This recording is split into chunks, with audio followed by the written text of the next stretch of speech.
হইলাম বন্ধু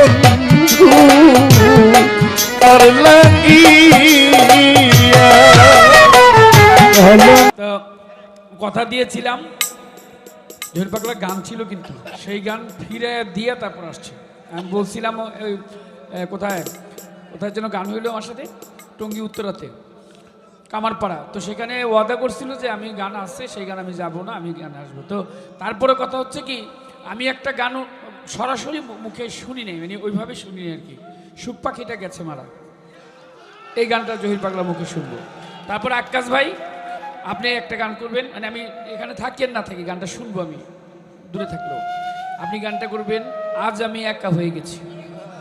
2 3 নম্বরে যদি সময় থাকে আমি পরে যদি গাই গাবো, সবাই একটা করে 2 মিনিট 3 মিনিট গাইতে পারে। বাপ সবাই খুশি?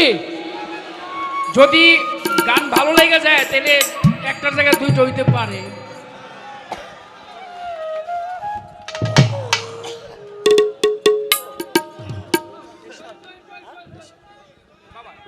আচ্ছা, এই আমি যত সামান্য আমি আবারও ক্ষমা চেয়ে নিচ্ছি, আপনাদেরকে ভালোভাবে বসার জায়গা দিতে পারি না, কখনোই না। আজকে প্রায় 50 এটা 51 বছর চলছে এই মেলা।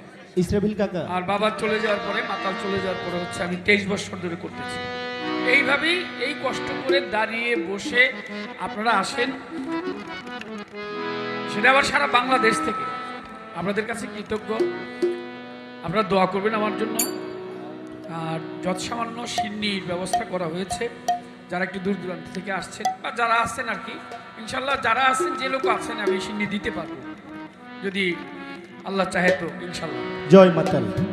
সিন্নি নিয়ে যাবেন, সিন্নির ব্যবস্থা করা হয়েছে। আর অনেক ধন্যবাদ আপনাদেরকে, মানে এইখানের এই অনুষ্ঠানটা এত সুন্দর হয় যে কাউকে কিছু বলতে হয় না, মানুষ একটু বেশি হয়, এটাই স্বাভাবিক। কিন্তু এটা হয় কার জন্য? এটা হয় মাতালের জন্য, আর কারোর জন্য না। কারোর জন্য কি? শুধু মাতালকে ভালোবেসে আপনারা আসেন, অন্য কোনো আদার্স না যে তাকে একেবারে বড় হয়ে গেল, ই হয়ে গেল। কাজল দন তার পায়ের ধুলার যোগ্য না, এরকম বড় বড় বহু লোক আছে মাতালের পায়ের ধুলা পেয়ে অনেক বড় হয়ে গেছে, ঠিক আছে, কিন্তু তার পায়ের ধুলার যোগ্য না। তো তাদের জন্য কিন্তু আসে না, আসে মানুষ কার জন্য? আসে মাতালের জন্য। আপনাদের সকলের চরণে আমি আমার মস্তক অবনত করছি। আমার জহির বাবা, মানে যদি গান ওনাকে ভালো লাগে যায় তাহলে আরেকটা গাই।